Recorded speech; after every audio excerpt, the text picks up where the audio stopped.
की पहचान है नारी, दुनिया पर एहसान है नारी, हर घर की शान है नारी, हर घर की जान है नारी। नमस्कार, मैं नेहा चौहान आप सभी का स्वागत करती हूं हमारे कार्यक्रम महिला जगत में। आज हमारे चर्चा का विषय है कि महिलाएं स्वावलंबी कैसे बने। आज हमारे कार्यक्रम में मेहमान आए हैं श्रीमती मुक्ता नामदेव जी। तो सबसे पहले मुक्ता जी, मैं आपसे पूछना चाहूँगी कि आप अपना परिचय दीजिए। धन्यवाद नेहा जी। मेरा परिचय है, मैं मुक्ता नामदेव हूँ, जगदलपुर छत्तीसगढ़ से, और मेरा बिजनेस है डायरेक्ट सेलिंग सिस्टम, जिस पर मैं वर्क करती हूँ। और इस पे वर्क में मेरे साथ बहुत सारी महिलाएं सम्मिलित हैं, महिलाएं पुरुष दोनों ही सम्मिलित हैं। और इस बिज़नेस को मैंने आज से 4 साल पहले स्टार्ट किया था, और जब से मैंने स्टार्ट किया है और अब तक मुझे इस बिज़नेस से बहुत सारे इनकम्स आने स्टार्ट हुए हैं। तो मैंने इस बिज़नेस को इसी पर्पज़ से स्टार्ट किया है कि मुझे एक आर्थिक आज़ादी मिले। जी। तो मुक्ता जी, मेरा आपसे ये सवाल है कि आपको कब रुझान आया कि आपको इसी व्यवसाय में जाना है, और आपने ही इस व्यवसाय को ही क्यों चुना और किसी क्षेत्र के व्यवसाय को क्यों नहीं चुना आपने? तो मैं ये बताना चाहूँगी कि मेरा स्वयं का नेचर ऐसा है मैडम, कि मुझे लगता था कि मुझे ऐसा कुछ काम करना है जिसमें मुझे आर्थिक आज़ादी मिले और कोई प्रेशर ना हो, और घर पर रहकर ही मैं उस काम को कर सकूं। इसके लिए मुझे डायरेक्ट सेलिंग सिस्टम से अच्छा और कुछ भी नहीं लगा।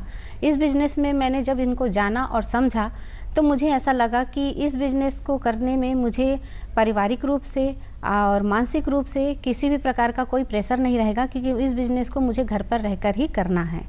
इसलिए मैंने ये डायरेक्ट सेलिंग सिस्टम को चुना, क्योंकि इसमें आर्थिक आज़ादी बहुत जल्द ही मिलती है। जी, तो मुक्ता जी, मैं आपसे पूछना चाहूँगी कि आपने व्यवसाय तो खोला, लेकिन कोई भी व्यवसाय खोलने से पहले या उसे आरंभ करने से पहले हमें एक प्रेरणा की ज़रूरत होती है। तो आपको ये व्यवसाय चालू करने से पहले आपको कहाँ से प्रेरणा मिली? जहाँ तक प्रेरणा की बात है, तो प्रेरणा तो अपने स्वयं से भी लिया जा सकता है और दूसरों को देखकर भी लिया जा सकता है। प्रेरणा हम तब लेते हैं जब हम आर्थिक रूप से जो सक्षम व्यक्ति है वो दूसरे को देख के सीखते हैं और उनसे प्रेरणा लेते हैं। लेकिन जो आर्थिक रूप से सक्षम नहीं है, जिनको घर में सारी चीज़ों को, सिस्टम को एक साथ लेके चलना होता है। वैसे तो पेशे से मेरे हस्बैंड टीचर हैं, लेकिन आज के जो सिचुएशन है उस सिचुएशन पे अगर हम देखा जाए तो घर का कोई एक व्यक्ति अगर कोई जॉब कर भी रहे हैं तो उससे सारा कुछ बहुत आसानी या बहुत इजी चल जाए, ये नहीं हो पाता है। अभी तक हमने अपने बचपन से लेके आज तक एडजस्ट करना सीखा है कि नहीं, ये नहीं तो वो चलेगा, वो नहीं तो वो चलेगा। लेकिन मैं नहीं चाहती थी कि जिस प्रकार से एडजस्ट करते हुए हमने अपनी लाइफ को बिताया है उसी प्रकार से हमारे बच्चे भी एडजस्ट करें। मैं चाहती थी कि मेरे बच्चे को वो सारा कुछ मिले। ऐसे तो मिल रहा है, जॉब है तो सब कुछ तो मिलेगा ही, लेकिन फिर भी आजकल बच्चों के सपने भी बड़े हो गए हैं और पढ़ाई लिखाई के दायरे भी बड़े हो गए हैं। तो मैंने ये प्रेरणा स्वयं से ली और स्वयं से सोचा घर पे कि नहीं, मुझे कुछ ना कुछ ऐसा करना चाहिए जिससे मेरे घर का इनकम बढ़े, मेरे बच्चों की सारी ज़रूरतें ईजी आसानी से पूरे हो जाए, उनको कोई समझौता ना करना पड़े। जी जी जी, बहुत अच्छा बताया आपने।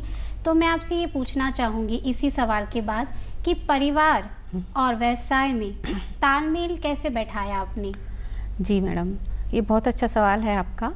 मैंने जब ये बिज़नेस स्टार्ट किया तो मैं भी सोचती थी कि मैं एक साथ ये दोनों चीज़ों को कैसे मैनेज करूँगी।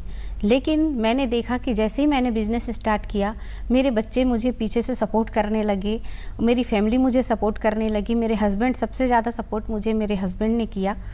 तो जैसे जैसे हम कुछ करने लगते हैं और घर वाले देखते हैं कि वो सही लाइन पे जा रहे हैं या सही काम कर रहे हैं, तो सपोर्ट ऑटोमेटिक मिलने लगता है। तो मेरे लिए जब मेरी फैमिली का सपोर्ट मिला तो दोनों चीज़ों को एक साथ हैंडल करने में मुझे कोई परेशानी नहीं गई और मुझे बहुत इजी होते गया इस बिज़नेस को करने के लिए। इससे तो हर क्षेत्र पे बहुत प्रभाव पड़ा है। तो वैसे आपके कार्य क्षेत्र और आपके परिवार में क्या प्रभाव पड़ा कोविड-19 का? जी, इस कोविड-19 से तो बहुत सारे लोगों को बहुत सारी तकलीफ़ों का सामना करना पड़ा है मैडम। लेकिन जहाँ तक सवाल रहा हमारे परिवार का या बिज़नेस का, तो भगवान की दया से हमारे परिवार में अभी सब सुरक्षित हैं और आगे भी सुरक्षित रहेंगे। और बिज़नेस का जहाँ तक रहा, तो इस कोविड-19 के समय में बहुत सारे प्राइवेट सेक्टर वाले जो जॉब करते थे उनके बहुत सारे जॉब चले गए और उनको आर्थिक रूप से बहुत परेशानी होने लगी। लेकिन जो हमारा बिज़नेस है DSS डायरेक्ट सेलिंग सिस्टम, वो हमको घर पे ही रह के करना है। ज़्यादा लोगों के संपर्क में आने की ज़रूरत नहीं पड़ती है।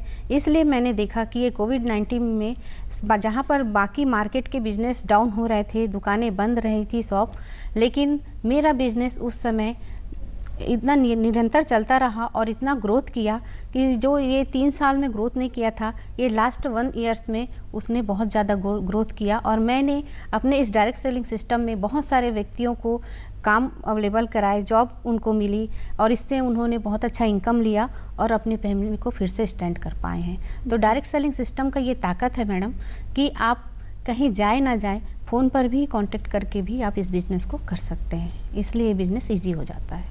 एक हाउसवाइफ यानी जो घर पे रहती है महिलाएं और जो एक व्यवसाय में रहती है महिलाएं, मतलब आप ही का देख लीजिए कि आप पहले हाउसवाइफ थी, अभी आप व्यवसाय भी करती है, तो इन दोनों में आप पे क्या प्रभाव पड़ा? मतलब कुछ अच्छा प्रभाव पड़ा या कोई दुष्प्रभाव पड़ा, उसके बारे में बताइए। नहीं, इसमें तो बहुत अच्छा प्रभाव पड़ा है मैडम। दोनों लाइफ को कंपेयर अगर हम करते हैं कि जो हाउसवाइफ की लाइफ होती है और जो जॉब वाले होते हैं, वो दोनों में कॉन्फिडेंस में ज़मीन आसमान का अंतर होता है। अक्सर आप देखेंगे जो हाउसवाइफ होती हैं घर में, जैसे मेरा स्वयं का मैं बताऊं, जब मैं कुछ बिज़नेस नहीं करती थी, हाउसवाइफ थी, शादी हुआ, ससुराल आई, ससुराल आने के बाद का 10 साल, जब तक मेरे 2 बच्चे हैं, एक गुड़िया है और एक पापा है, जब तक मेरे दोनों बच्चे स्टैंड नहीं हो गए, स्कूल जाना स्टार्ट नहीं किया, मैं अपने आप को भूल चुकी थी कि मैं क्या हूँ, मेरा स्वयं का वजूद क्या है, अब मुझे इसके आगे और क्या करना है, मुझे कुछ भी नहीं पता था। लेकिन जैसे जैसे मेरे बच्चे बड़े होते गए, अपने से स्वयं से वो कुछ करने लगे, तो मेरे मन में एक ख्याल आता था कि मैं भी ऐसा करती तो अच्छा होता, मैं भी वैसा करती तो अच्छा होता। कभी सोचती पार्लर डाल लेती, कभी सोचती कि कुछ ना कुछ मेरे मन में उथल पुथल हमेशा चलते रहता था कि मुझे कुछ ना कुछ तो करना है। लेकिन करना क्या है, हाउसवाइफ लोग हर चीज़ के लिए, हर डिसीजन के लिए दूसरे के ऊपर डिपेंडेंट रहते हैं। हर कोई भी डिसीजन वो अपनी मर्ज़ी से नहीं ले पाते हैं। उनको लगता है ऐसे करने से गलत हो जाएगा क्या, या ये बोल दूंगी तो सही रहेगा कि नहीं रहेगा, या मैं इस पे ऐसा करूंगी तो कितना खर्च लगेगा। ये सारी चीज़ों को मानसिक रूप से उधेड़-बुन वो करते रहते हैं और समझ ही नहीं पाते हैं कि आखिर में उनको करना क्या है। लेकिन वहीं पर मैंने देखा है कि कोई भी महिला अगर वो जॉब कर रही हैं, इस बिज़नेस के आने के बाद मुझे बहुत सारी महिलाओं से मिलने का मौका मिला जो कुछ हाउसवाइफ भी हैं और कुछ जॉब भी करती हैं। तो मैंने देखा कि दोनों का कॉन्फिडेंस लेवल अलग अलग होता है। जो महिलाएं जॉब करती है, जब हम उनको कुछ भी चीज़ बताते हैं या कुछ भी पूछते हैं तो वो पूरा कॉन्फिडेंस से जवाब देते हैं और खड़े खड़े ही उस चीज़ का डिसीजन ले लेते हैं कि नहीं मुझे ऐसा करना है, ठीक है मैं ऐसा करूँगी। लेकिन जो महिला हाउसवाइफ है, उनसे जब हम किसी प्रकार की बातें करते हैं तो वो उनसे सामने से सवाल जवाब आता है कि ठीक है मैं घर पे पूछ के बताऊंगी। तो यहाँ पर दोनों का जब हम कंपेयर करते हैं तो एक चीज़ हमारे सामने आती है कि जो महिला अपने पैरों पे खड़ी होती हैं, स्वयं से अपना वर्क करती हैं, अपना इनकम लेती हैं, उनके डिसीजन लेने में और जो हाउसवाइफ रहती हैं उनके डिसीजन लेने में ज़मीन आसमान का अंतर होता है। तो इसी प्रकार का परिवर्तन मेरे लाइफ में भी आया। जब मैंने बिज़नेस स्टार्ट किया तो मुझे लगने लगा कि नहीं मैं ये कर सकती हूँ, मैं वो भी कर सकती हूँ और आज आपके सामने बैठी हूँ। नहीं तो पहले ऐसा होता था कि घर के बाहर निकलने से भी मुझे लगता था कि अरे सहारे की ज़रूरत पड़ती थी, कोई बाजू में बैठा है, कोई साथ में चल रहा है तो ही मैं घर से बाहर जाऊँगी। लेकिन आज ऐसा कुछ भी नहीं है। और जब मैंने ये बिज़नेस स्टार्ट किया, जब ऐसा होता है कि जब दूसरा कोई हमको कुछ देता है तो लगता है कि सामने वाला हमको कुछ दिया, लेकिन जब हम अपने इनकम से कुछ अर्न करते हैं और अपने फैमिली के लिए कुछ कर पाते हैं, जैसे मैंने इस बिज़नेस के माध्यम से 12.5 लाख की ब्रेजा गाड़ी अपने हस्बैंड को गिफ्ट की, तो वो कॉन्फिडेंस जो मेरे में आया वो आज से कुछ साल पहले नहीं था जब मैं हाउसवाइफ थी। तो ये खुशी अलग होती है और हाउसवाइफ रहें तो वो उस समय का अलग ही सिचुएशन होता है। एक स्वावलंबी महिला से आप क्या समझती हैं? जी, एक स्वावलंबी महिला का से मतलब ये है मैडम कि वो महिला जो अपने घर परिवार सबको मेंटेन करते हुए अपना स्वयं का डिसीजन स्वयं ले सके और आर्थिक और मानसिक रूप से फ्री रहे, फ्रीडम रहे उनको, और वो किसी भी एंगल से किसी भी परिस्थिति में अपने आप को कमज़ोर ना समझे, वो एक स्वावलंबी महिला का। अच्छा मुक्ता जी, आपसे ये सवाल पूछना चाहूँगी कि हम जिस क्षेत्र पे रहते हैं या कोई भी महिलाएं किसी भी क्षेत्र पे रहते हैं, जो महिलाएं शहर में रहती है उन्हें सुख सुविधाएं और उन्हें जो भी ज़रूरत की चीज़ें हैं वो उन्हें बहुत बड़ी आसानी से मिल जाती है।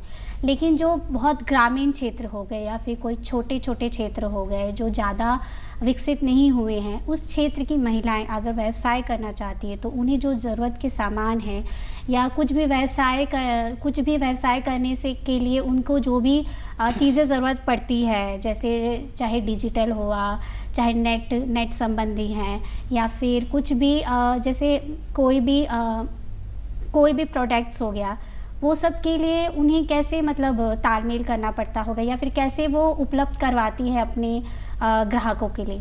जी, आजकल इस मामले में बोला जाए मैडम तो सिस्टम इतना बढ़िया हो चुका है और हमारा देश दिन प्रतिदिन तरक्की में है। तो आजकल देखा गया है कि शहरों की अपेक्षा गांव की महिलाएं ज़्यादा जागरूक हैं। जो मेरे पास आती हैं महिलाएं, जब मैं उनसे मिलती हूँ और उनसे ये सारी चीज़ों को पूछती हूँ कि आप कैसे आए, हम देखेंगे कि घर का काम ख़त्म नहीं हुआ रहता है और वो अपने गांव से निकल के हमारे घर तक पहुँच के आ जाते हैं। टाइम को मैनेज करना, टाइम को समझना और आज का जो सिस्टम है मोबाइल से हो या किसी भी प्रकार से, उनका जो समझने की ताकत है, मैंने देखा है कि वो उसमें बहुत ज़्यादा प्रोग्रेस आ गया है। वो कभी किसी के ऊपर डिपेंड रहना ही नहीं चाहती हैं। गांव की महिला में इतनी जागरूकता आ गई है कि वो कभी किसी के ऊपर डिपेंड रहना ही नहीं चाहती हैं। वो स्वयं अपने घर से निकलती हैं और जो हमारा बिजनेस है उसमें मेन उद्देश्य है महिलाओं को आर्थिक आज़ादी देना। जैसे मेरा इनकम अभी अच्छा खासा है, वैसे ही मेरे साथ बहुत सारी ऐसी महिलाएं हैं जिनकी इनकम भी अच्छे लेवल पे हैं और अच्छा इनकम ले रही हैं वो और स्वावलंबी भी बनते जा रही हैं। तो वो क्या करती हैं, अपने गांव से निकल के अपने स्वयं के साधन से, क्योंकि जो हमारा बिजनेस है उसमें स्वयं के साधन को लेने के लिए भी पैसे दिए जाते हैं, तो वो अपना स्वयं का साधन के उस लेवल तक पहुंच के उस काम को करती हैं और अपना आने जाने की व्यवस्था है, अपने प्रोडक्ट लाने ले जाने की व्यवस्था है, उसको वो स्वयं से ही पूरा करती हैं। उनको किसी को उन तक पहुंचाने की ज़रूरत नहीं पड़ती है। और सिस्टम है, आजकल तो बहुत सारी सर्विसेज चल रही हैं जो घर तक प्रोडक्ट अवेलेबल कराती हैं। तो जो महिलाएं घर तक नहीं आ पाती हैं वो उस सिस्टम के माध्यम से प्रोडक्ट को अपने घर पर मंगा लेती हैं। आप हमारे कार्यक्रम में आए और हमें इतनी अच्छी अच्छी जानकारियाँ दी हैं जो किसी भी क्षेत्र की महिलाओं के लिए बहुत लाभकारी होगा और उन्हें स्वावलंबी और सक्षम बनाने में बहुत योगदान देगा। वो आप दोनों का धन्यवाद हमारे कार्यक्रम में आने के लिए। किसी भी क्षेत्र या देश की अगर प्रगति को आकलन करना है तो वहाँ यह देखना बहुत ज़रूरी है कि वहाँ की महिलाएं कितने सक्षम हैं और कितने स्वावलंबी है। नारी गौरव है, नारी अभिमान है, नारी ने ही रचा विधान है। इसी कथन के साथ मैं आप सभी से अलविदा लेना चाहूँगी। नमस्कार।